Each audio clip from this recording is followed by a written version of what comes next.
Okay, so welcome, Elaine, back to the Zoom room for another Art of Letting Go live session. So let's jump into today's email with a quote. As usual, we'll start with an inspirational quote, which is from the Bible today. I don't often have Bible quotes, but this one is from the New Testament, Matthew 7, verses 7 to 8. Very well-known passage. So I'll just share my screen with you. You can read that. So kick it off, please. Yeah. Ask and it will be given to you. Seek and you will find. Knock and the door will be opened to you. For everyone who asks receives. The one who seeks finds, and to the one who knocks, the door will be opened. Yeah, one of Yesha's most famous quotes, actually, the most quoted. So it's really saying, ask for guidance. Everyone who asks, you ask for guidance, you ask for awakening, salvation, and by asking, the door will be open. So this door, the key to the door lies within. When you ask persistently, then you're really asking for that door to be open and for the truth to be revealed to you. So he tells you to ask the Holy Spirit, or if you prefer the alternative terms, your inner guide, intuition, or remembrance of perfect love, for help whenever you need it, and assures you that you will receive the guidance you need when you ask for it. So it's a very reassuring passage. It doesn't mean you ask for whatever your ego wants and you're going to get it. A lot of people misinterpret this. Yeah. You see how easy it would be to misinterpret this. Yeah. Mm-hmm. Okay, well, I can just ask for whatever I want on the level of form, materially, and it'll come to me. But that's a very shallow interpretation of the quote. Actually, it's a lot deeper than that. Saying ask for love, ask for peace, ask for joy, ask for your awakening, ask to know God, and that request will be answered. As soon as you really, and often we really have to suffer before we do that, and we say, okay, show me the way here, because I'm on my knees and everything I've done has failed. So I'm really handing it over to you. But it has to be very sincere asking. Mm. You don't say ask for guidance. I'm really sincere about asking for guidance, but I think I already know. That's not sincere, is it? Of course. I don't actually know. And genuinely, I'm like, I just don't know anymore. So I don't know. Show me. Show me what to do. Show me where to go, what to say in each situation. And kind of, yeah, also, there was a bit of a resolution of that situation I had as well. I forgot to mention that. I won't go into the details of it, but I just went, okay, you just sort it out, resolve it, show me how to perceive it correctly. That was actually my prayer. Show me how to perceive this correctly, so I don't perceive enemies any longer. And I had a call with the chief principal guy I was having a issue with, and actually was quite reasonable. You say, I was just winding you up on text messages, and I'm like, okay, isn't that interesting? But I intuitively was just like, okay, well, just speak to him. Game, that's guidance. The Holy Spirit just said, just talk.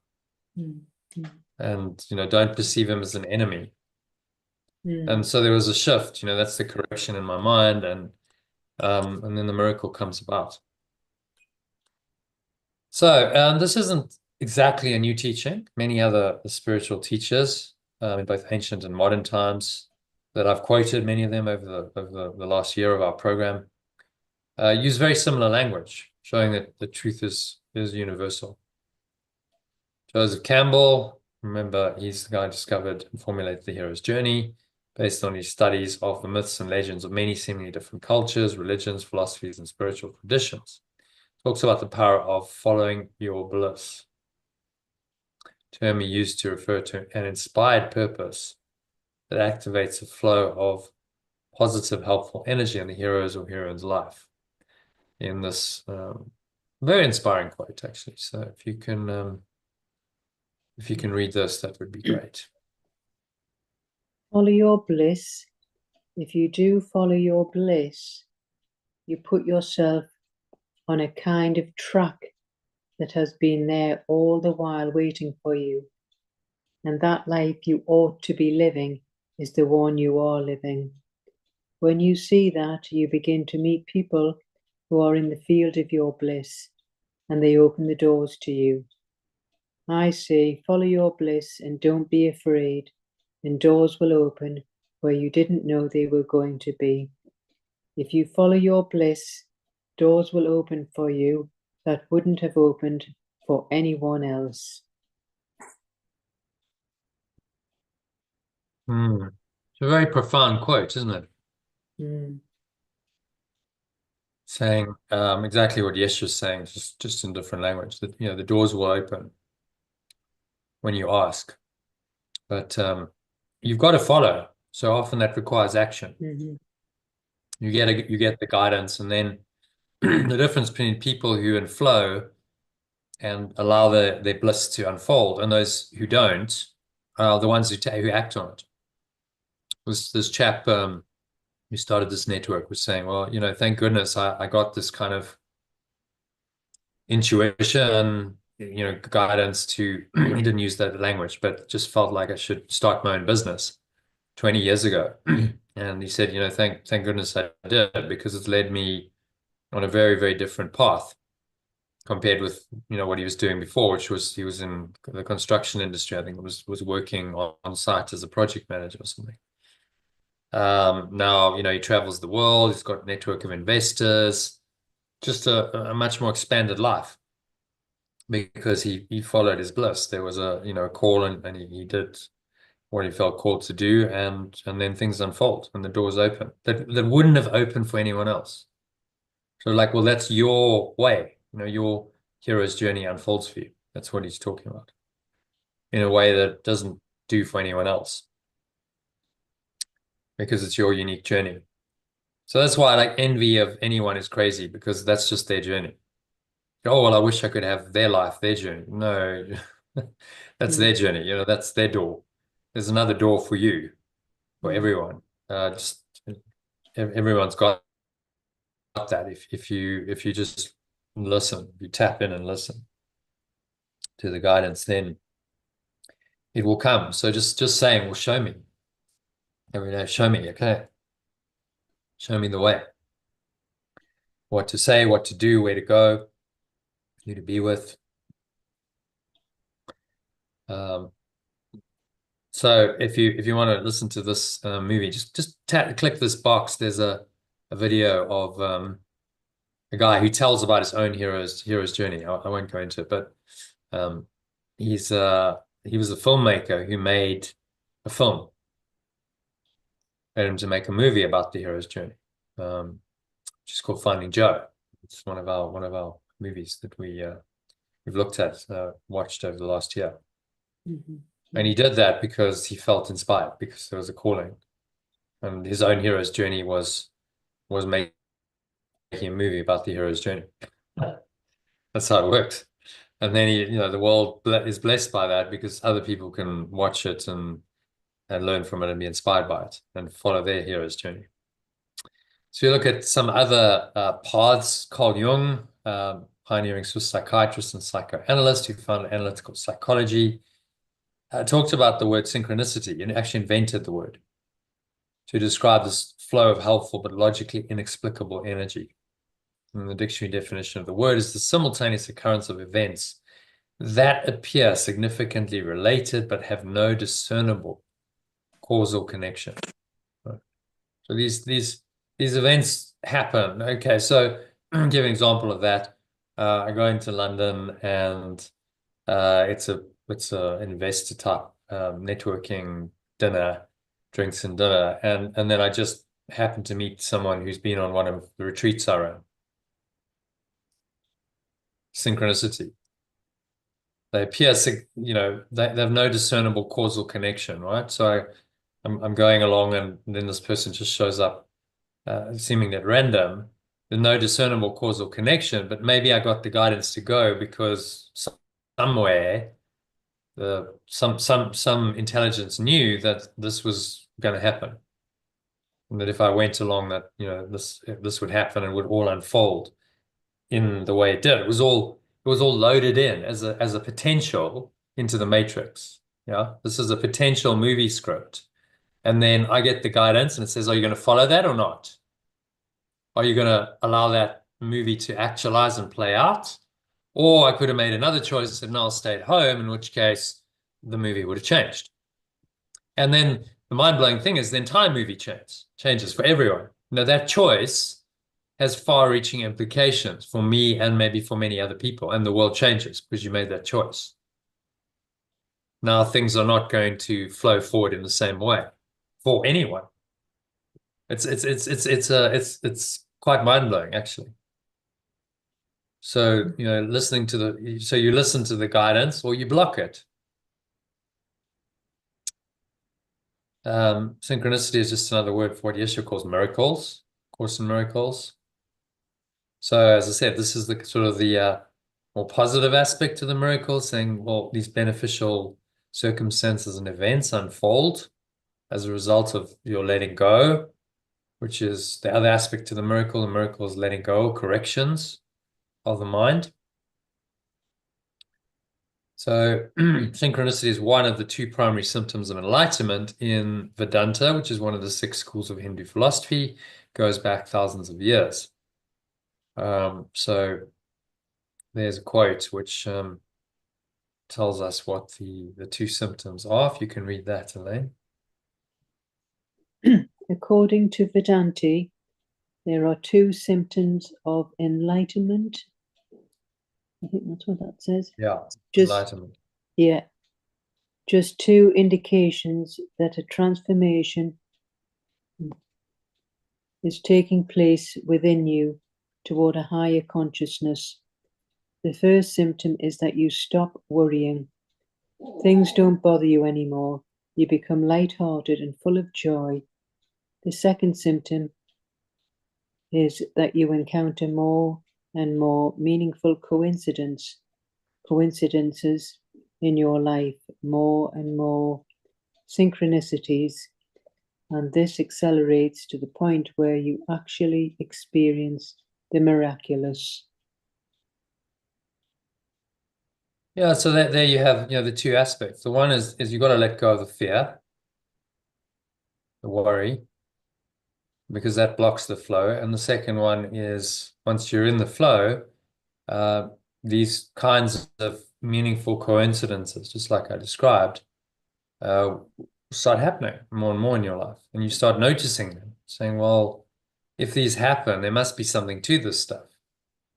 It can't keep happening, and then I'm still telling myself, no, there's actually nothing else going on. So the combination of these 2 then takes us into what we call enlightenment. First symptom of enlightenment, or sign that you're awakening, is a lack of the compulsive worry that characterizes the mental state of so many people. So worry just takes your awareness away from the present moment, makes both the past and the future real in your mind. So it attaches you to the timeline the ego has invented, and it blocks your awareness of eternity, which is the gateway to which in this world is the now. As this diagram shows the timeline of consciousness, illustrates quite well. So this is showing us the 2 levels. You've got level 1, as Ken Wapnick called it, God, Father, Heaven, Source, Being, Oneness, Nirvana, Brahman, whatever you want to call it. It's the ultimate state of awareness. there's nothing higher. And then that when you go into that and you get guidance, so that's why it's a double-sided arrow. Let's say you've had a trauma,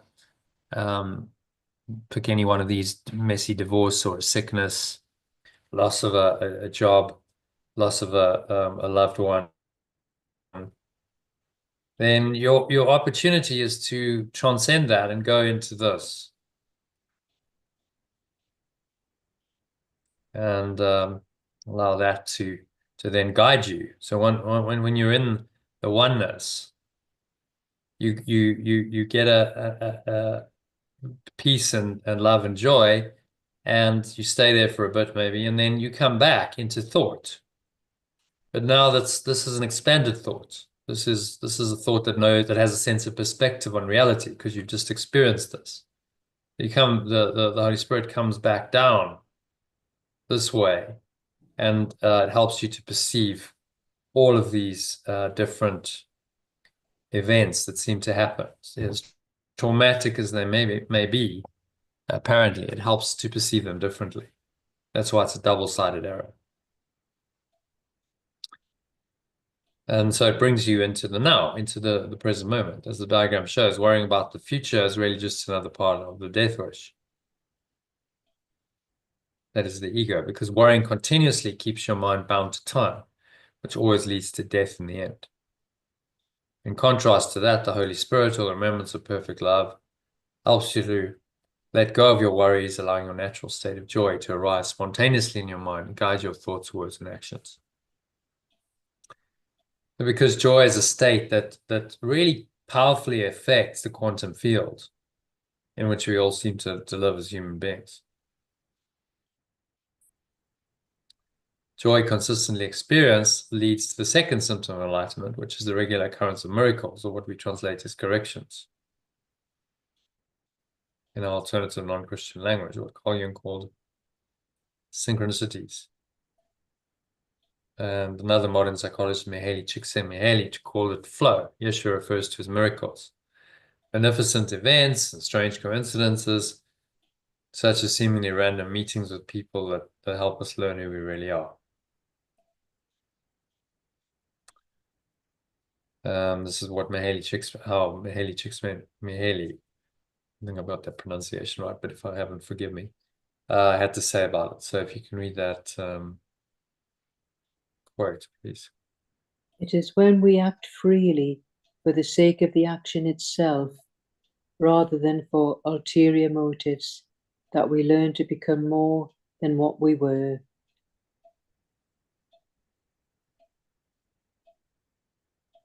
Yeah, it's a great quote, isn't it? Yeah, very much.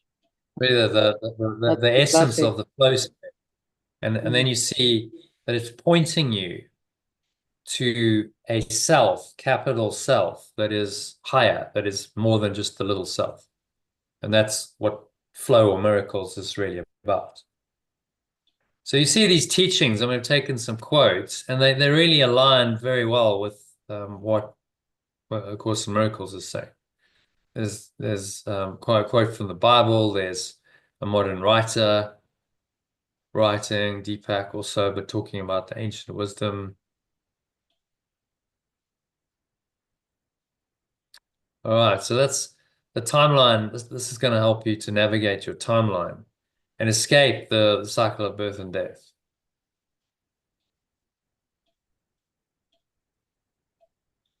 The diagram shows that worrying about the future and thinking about the past is just on the timeline, right? The flow happens in the now. And then there's no ulterior motive. So that photo, that picture, there's just happiness. The mother's just playing with her daughter. And there's no, oh, well, we need to do this to train her for the future. It's just a spontaneous, well, that's what feels good. And the more you can get into that, the better. So these aren't random events, but a result of the remembrance of love's guidance we can choose to listen to or not. So Maybe let's just do this. We'll do this meditation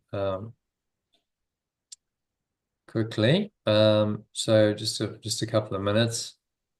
I want you to close your eyes. Just pause for a moment. Take a deep breath in through your nose. And bring to mind a situation which you felt an inner nudge.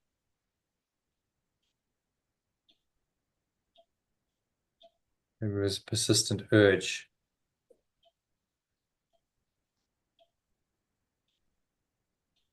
And you denied it.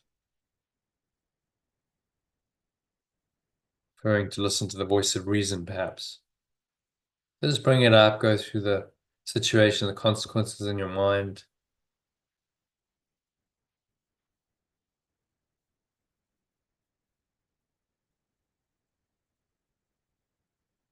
Just go within, breathing in and out through your nose.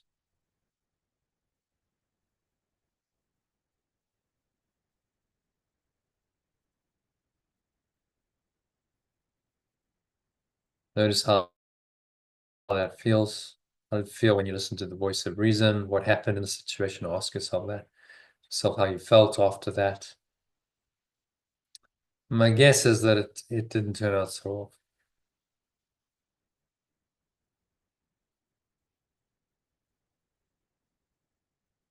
So just go through those consequences again.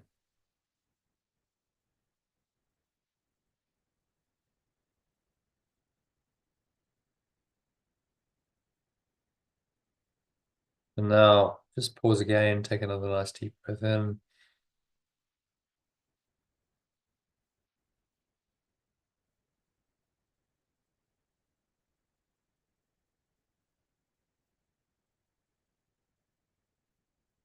Pause again, take a deep breath in through your nose. Think back to an event in your life where you felt an inner nudge, maybe even a persistent call to do something that probably would not have made rational sense at the time. And what happened when you listened to this nudge or call?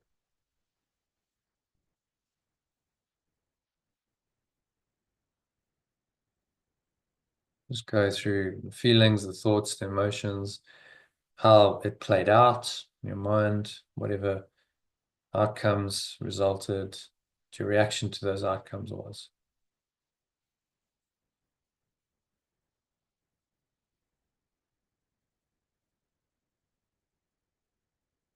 So maybe there was a persistent call. It may not have made rational sense, but you followed it. There was something you said, just do that. What happened? Might be something minor, might be something a bit more major.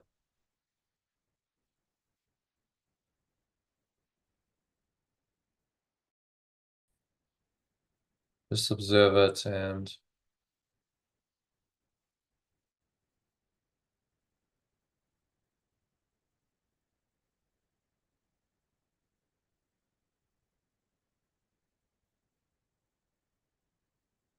so just notice whatever happened and then ask yourself how that worked. My guess is the situation worked out well for you in a way that maybe you couldn't have planned or predicted when you listened to the nudge. And this is one of the hallmarks of a genuine miracle or correction. It happens without your conscious intention or planning when you choose to listen to intuition, which is the remembrance of love or oneness that is always guiding you to have experiences that lead you to a greater awareness of oneness or love.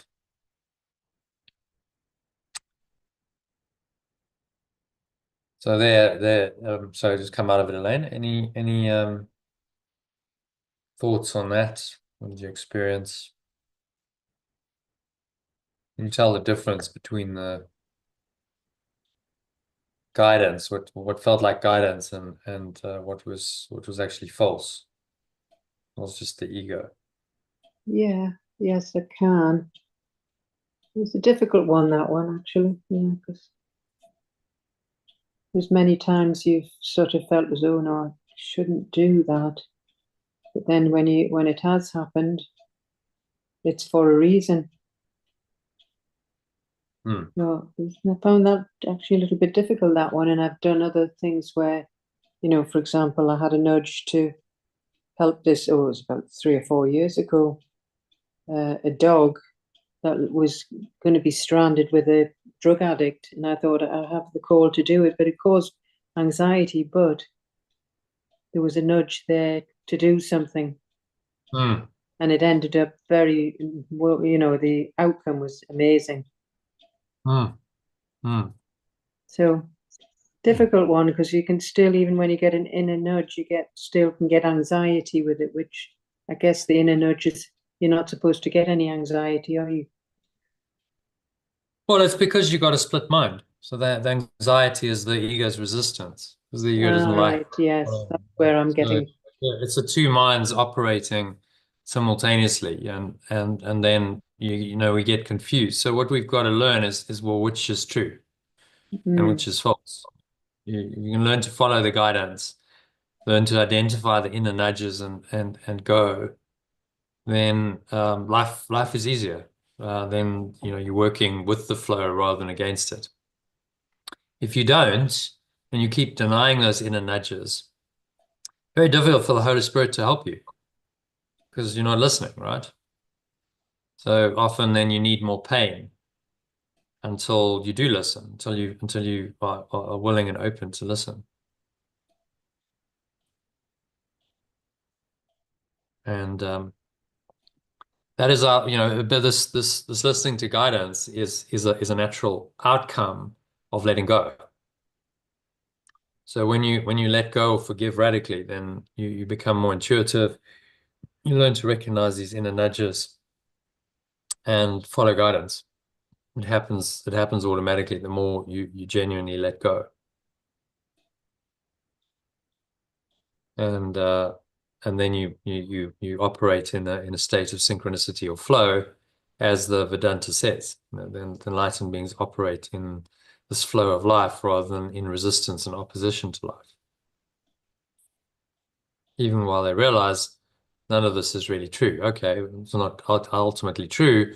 It's just images on a screen being projected.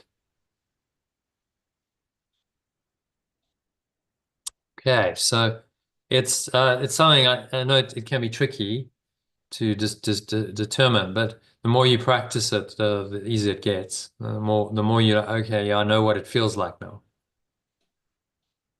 So and then it's trusting that. You check in, and sometimes it can get quite subtle. Like on Friday, I was like, it doesn't quite feel right. But then I wasn't supposed to go in the morning. I was only supposed to go in the evening. That's why it didn't feel right. So it wasn't the whole day. It's just that's out of flow. That's going to be too stressful.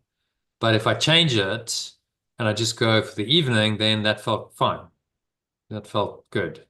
You see, so it can be quite subtle, but then that's the subtlety of learning these teachings and being able to apply them, and that's why it's called the art of letting go, because it's an art, not a science. Okay, so there's another session there if you're interested. How to follow guidance, how to tap into the guidance of your intuition or higher self, live in the joyful frequency of miraculous synchronicity that will come in abundance to bless and heal you. We've discussed some of this. That leads us nicely into today's session. So yeah, any thoughts, comments, or questions on any of this? And there's quite a bit of content here, but it's all leading to the same place, really. Yes, well, as I say, I have an intellectual understanding, but the experience is, deciding which is the inner nudge from the Holy Spirit and the inner nudge from the ego. So there's still a split mind going on in my case. Yeah, and most people, that's going to probably be the case. They have the guidance, but there's also the other voice saying, "Oh, don't do it." Until you've completely undone the ego, that's always going to be there. But it doesn't matter. The ego doesn't matter as long as you don't choose it. You just go, okay, I see it for what it is. It requires some discernment and wisdom, and then you make the right choice. Then yeah, that ego choice is irrelevant because you didn't make it. You didn't give power to it.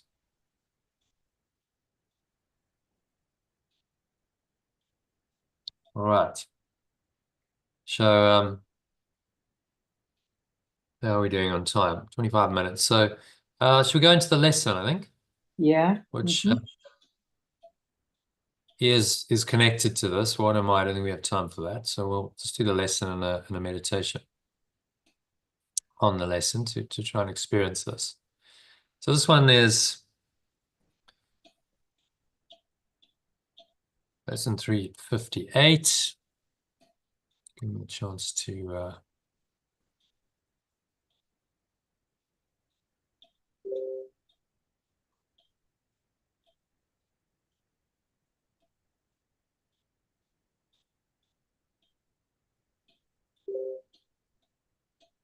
so lesson 358. Nearly at the end, there's only 360 lessons. The last 5 are repeated, so we're almost there to the end of the workbook again. And really what he's just saying in this one is that, yeah, you can ask, ask for guidance, ask for help, and you will be helped. So I'll read the original, you read the alternative. No call to guide can be unheard nor left unanswered. And of this I can be sure, his answer is the one I really want. Every call to perfect love will be heard and answered, and I can be sure that I really want only perfect love's answer.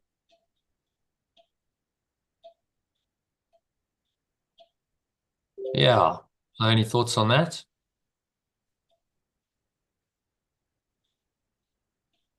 Well, yeah, just got to be very disciplined to listen to the perfect love's answer.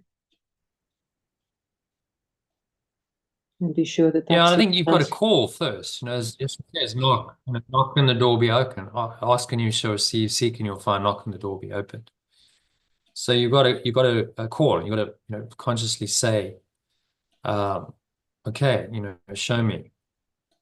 When I went to London, it was okay. Show me. What am I supposed to do here? And then just give the day, to spirit, and that's the call, which will be heard and answered. And then, miracles flowed. It was very synchronistic. And that's perfect love's answer. It comes in the form of these signposts. Remember, these signposts aren't ultimately true. I met someone I hadn't seen for over a decade who did a retreat. That's just a signpost, isn't it? It's saying, okay, remember, you did this stuff. Maybe it's time to do it again in the Art of Letting Go course, and don't just be so quick to dismiss it. Maybe, and just like we give you a reminder of that by connecting you with this person, and then you need obviously people who are going to do the course, so we'll help with that as well. And it's pretty miraculous. You just go, well, that was kind of effortless, wasn't it? I just had to show up, and it was all laid before me. So the effort was to listen to the guidance and show up.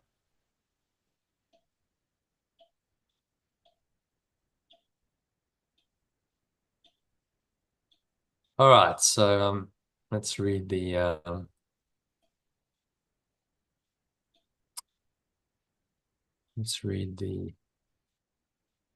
prayer. You who remember what I really am, alone remember what I really want. You who remember what I really am alone, remember what I really want. You speak for God, and so you speak for me. You speak the pure formless awareness of perfect love, and so you speak to me. You speak for me. Speak for And me. what you give me comes from God himself. And what you give me comes from pure formless awareness of perfect love itself. Your voice, my Father, then is mine as well, and all I want is what you offer me. In just the form you choose that it be mine. So your voice, my source, is mine as well, and all I want is what you offer me in just the form in which you give it to me. Let me remember all I do not know, and let my voice be still, remembering. I choose to remember all I do and not know, and silence my own voice as I remember. All I do not know. But let me not forget your love and care, keeping your promise to your Son in my awareness always. I choose to remember your love and care, keeping your promise to your extension in my awareness always. Let me not forget myself is nothing, but my capital self is all.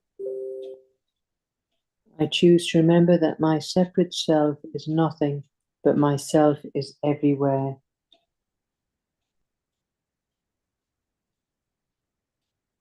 From the top, Yeah. you who remember what I really am alone, remember what I really want. You speak for pure formless awareness of perfect love, and so you speak for me, and what you give me comes from pure formless awareness of perfect love itself. So your voice, my source, is mine as well, and all I want is what you offer me in just the form in which you give it to me. I choose to remember all I do, not know, and silence my own voice as I remember. I choose to remember your love and care, keeping your promise to your extension in my awareness always. I choose to remember that my separate self is nothing, but myself is everywhere. So it's just giving us our memory back of who we truly are. And if we choose to remember this, then we bring back our true self, which is everywhere, and the separate self is nowhere, it's nothing.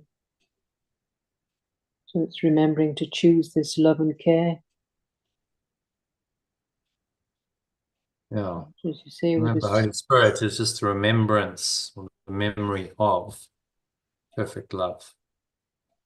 So it's a memory of that which is within us, which we've chosen to forget, but is still there. And we just have to now choose, instead of to forget it, choose to remember it.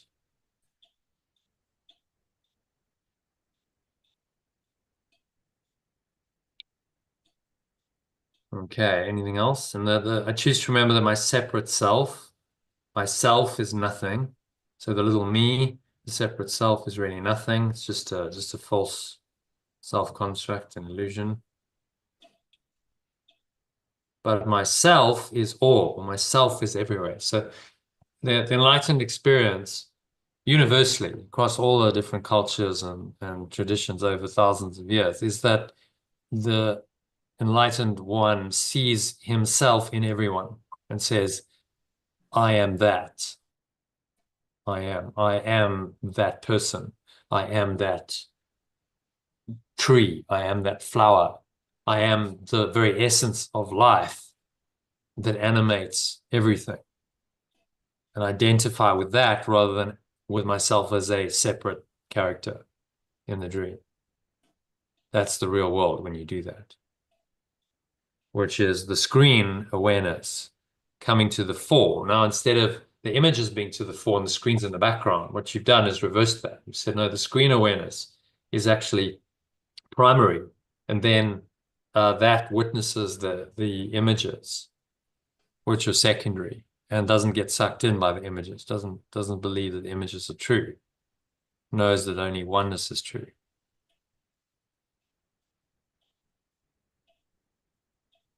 All right. So any other thoughts on that, or comments or questions? Nice lesson. Really pointing us in these final lessons. Where's he pointing us? To the Christ, to the true self in us. And saying, but that true self is what's going to guide you.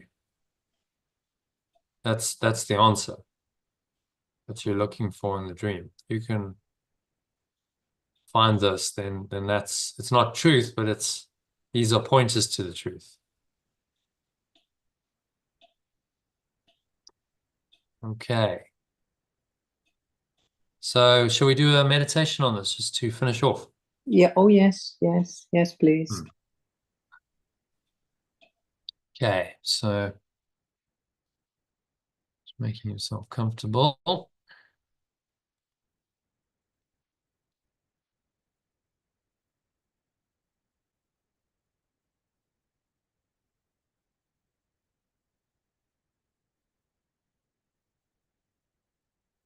So it's a meditation on today's lesson, 358 we're on to.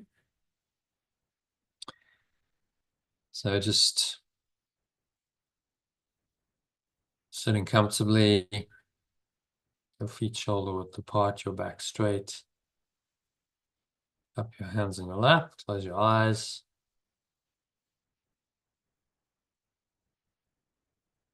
And start off by taking a nice deep breath in through your nose. Just breathing in, noticing how the stomach rises and the chest rises. Subtle flow of air in through the nostrils.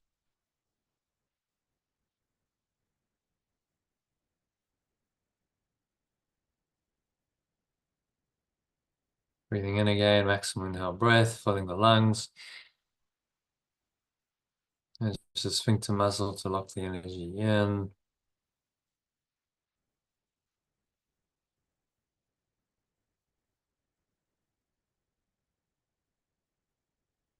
And now remind yourself that every call to perfect love will be heard and answered. And I can be sure that I really want only perfect love's answer. Repeat those words after me. Every call to perfect love will be heard and answered. And I can be sure that I really want only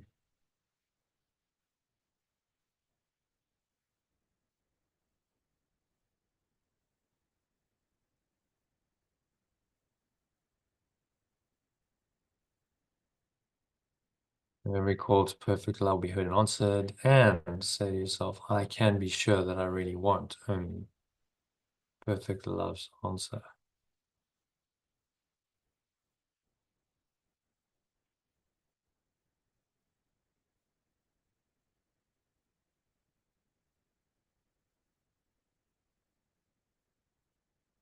And I can be sure that I really want only perfect love's answer.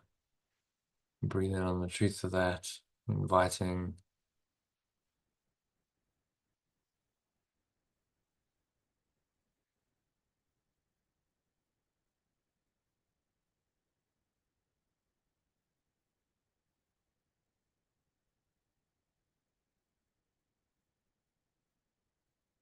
just listen to this prayer in the alternative form as you continue to breathe in and out through your nose. Just drop into the breath, going sinking deeper and deeper with each breath to the still, calm, quiet place.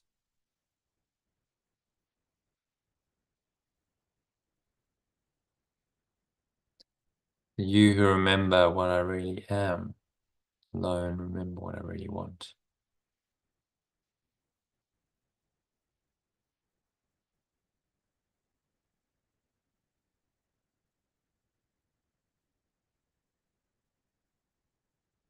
You remember that I really am alone. Remember what I really want. Repeat those words as you exhale. Out through your mouth.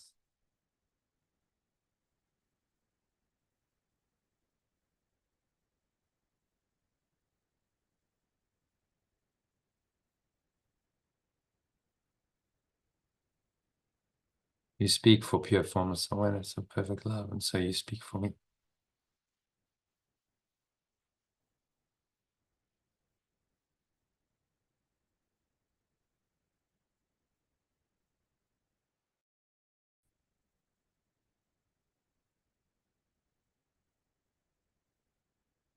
speak for pure fullness awareness of perfect love, and so you speak for me. Sense as you're breathing in and out, I'm just tapping into this deeper awareness.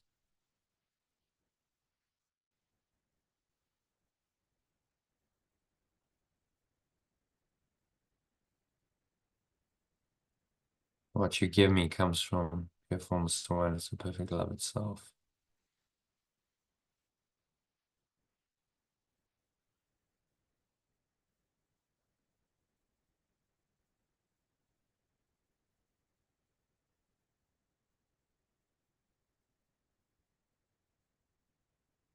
Your voice, my source, is mine as well. Breathing in, inviting this voice in, inviting this voice to speak to you.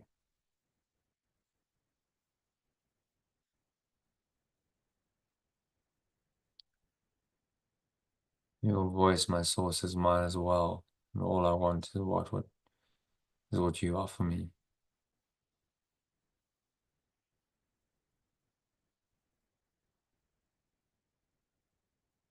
So your voice, my source, is mine as well. And all I want is what you offer me in just a form.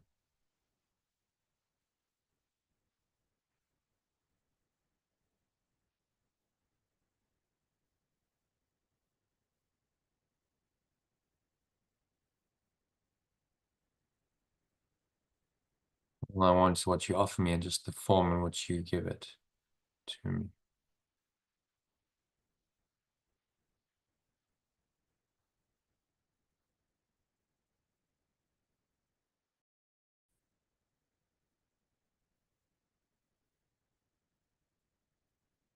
Choose to remember all I do not know. As you breathe in again, silence my own voice as I remember.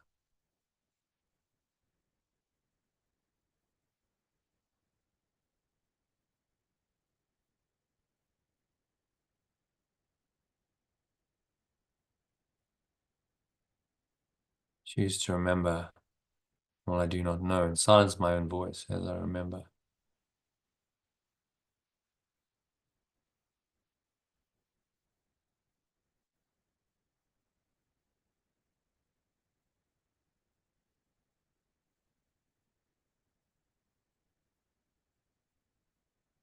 And choose to remember your love and care, keeping your promise to your extension in my awareness always.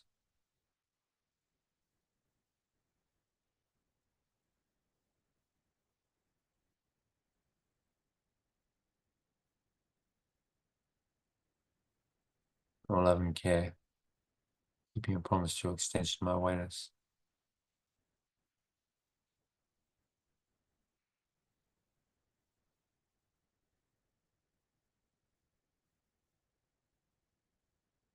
I choose to remember that my separate self is nothing.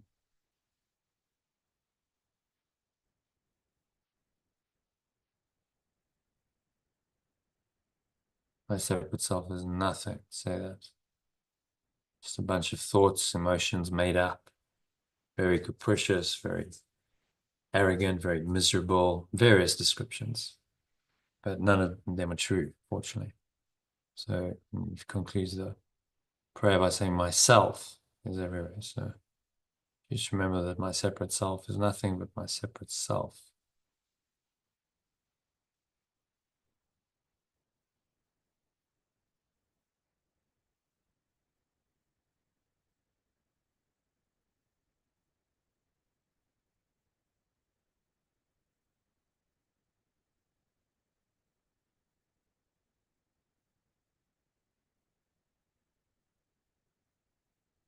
And just sink inwards to this very peaceful, calm, relaxed state. There's really nothing to do in the state. There's nowhere else to go.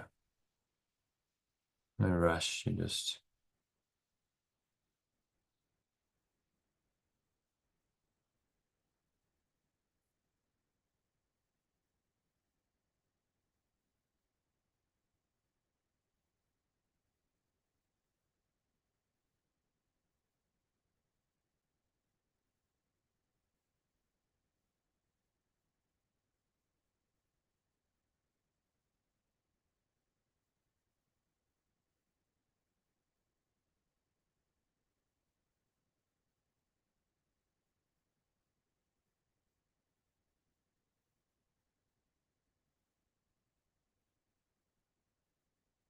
Any thoughts come up, seem to disturb this bliss, as Joseph Campbell calls it in today's quote, one of the quotes. Let's look at it. Breathe into it. Notice it.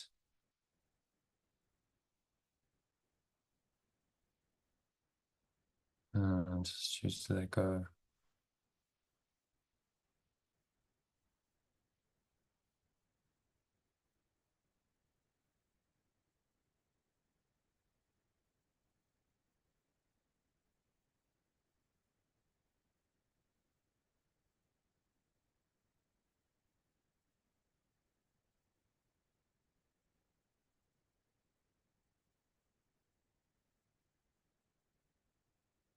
If there's anything that's negative, limiting, contracted, constricted in any way, just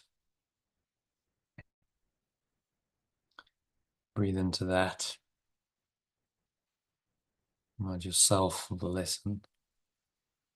Every call to perfect love will be heard and answered. I can be sure that I really want only perfect love's answer.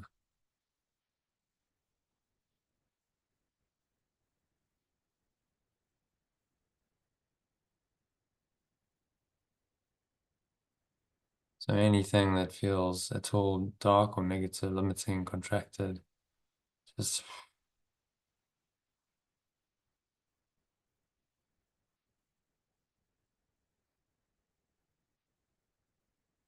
blowing out any dark clouds. Imagine that, like dark clouds or black smoke, leaving you to be replaced by the light of truth of who you really are. So teaching is telling us, advising us to remember your separate self is nothing, but your capital self is everywhere.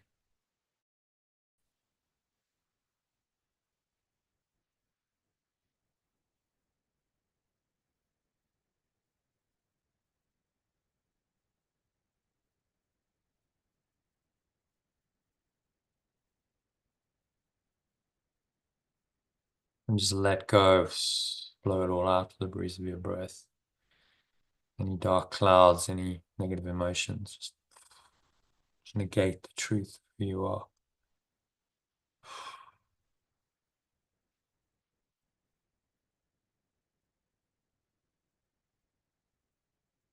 Blow it all out, the breeze of your breath into the nothingness that always is, always has been, always will be.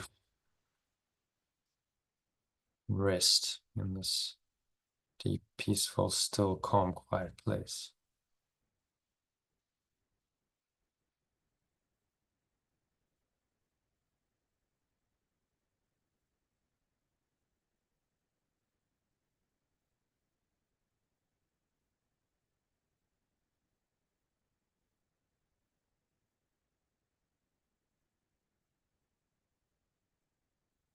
Just sinking inwards, going deeper and deeper with each breath. A couple of minutes, deep silence, just nowhere else to go, nothing else to do, just rest in this deep peace and stillness. The next couple of minutes of deep silence. Rest in the self, capital self, that you are, is everywhere.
Now just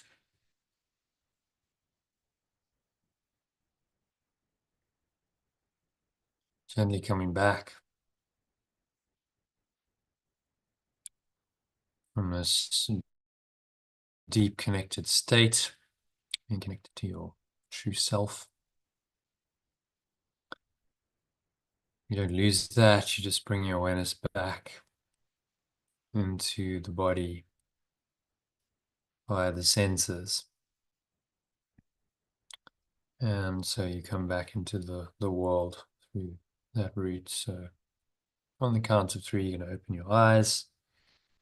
1, just breathing in, noticing how the stomach rises and the chest rises.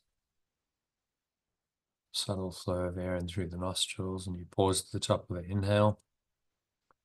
Smile, scan your mind.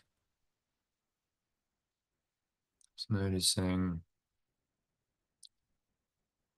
thoughts and emotions, related body sensations, breathing into them, and then just remind yourself of the lesson to help you let it go.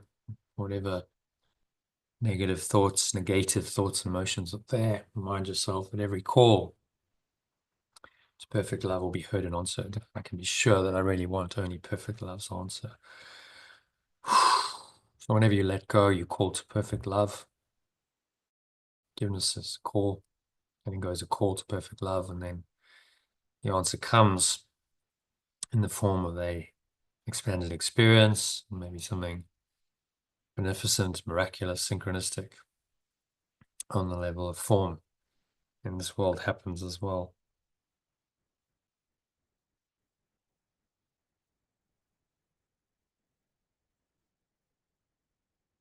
So rest in the answer, perfect love's answer, feel that deep peace and quietness, stillness in your mind. On the count of 2, notice the weight of your body pressing down into chair, your feet touching the ground. Noticing what you feeling and touching.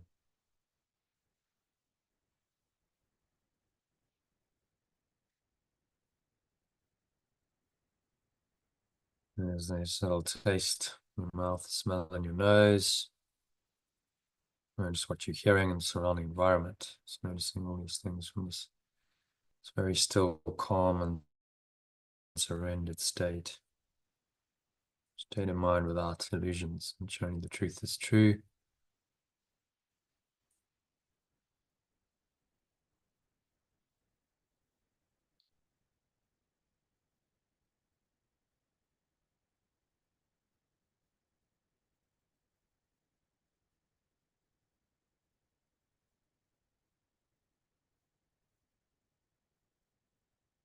Noticing the weight of your body pressing down into the chair, feet touching the ground, noticing what you're touching and feeling, noticing you smell in your nose, taste in your mouth, what you're hearing. Surrounding environment in this very calm, aware, detached way. Anchor the state in. Call it screen awareness. It's when you zoom out of the dream, out of the images, and you just rest in the underlying awareness of the screen onto which the images are projected. That screen awareness is naturally peaceful, expansive, loving, open, spacious awareness. All these words just describe the feeling of it. So try and go into that feeling, rest in this feeling, rest in God, rest in power of perfect love for a few moments. Anchor the state in by acknowledging it.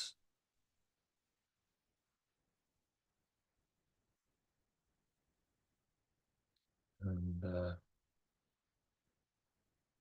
with the intention to stay here in this very deep connected state, in the answer rather than the question. Perfect love's answer. If you live in that answer, you are the answer, then you're enlightened, then you've awoken. Simple as that. You are the answer to all the searching of the world, to all the questions, all the doubting. You are that answer. You have that answer in you. And simply by identifying only with that answer, then you become the answer. You are the answer. Which is what this whole process is about.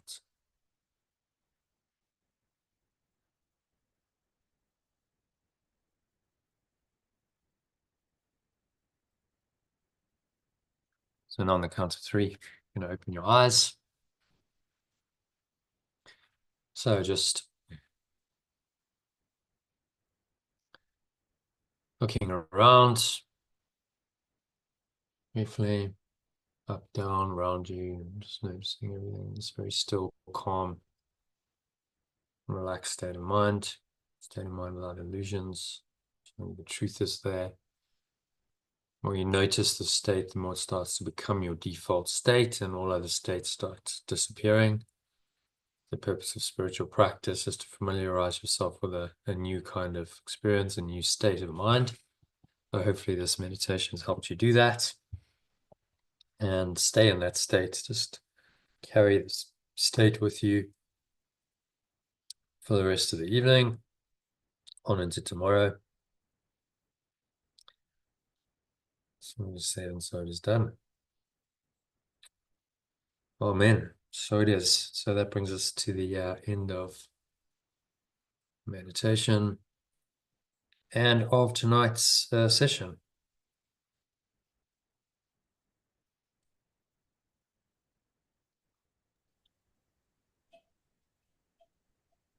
So thanks, Elaine. Yeah, joining. thank you. Thank you. It was good, a bit impromptu, but we did it, which is good. And yeah, so we could look at Tuesday if you want. We could do one tomorrow, or we could leave it till Wednesday. Wednesday, I just need to do it at about, I thought maybe doing a 4 o'clock one. I've got a, Yeah, that's fine. Wednesday at 4 o'clock's good.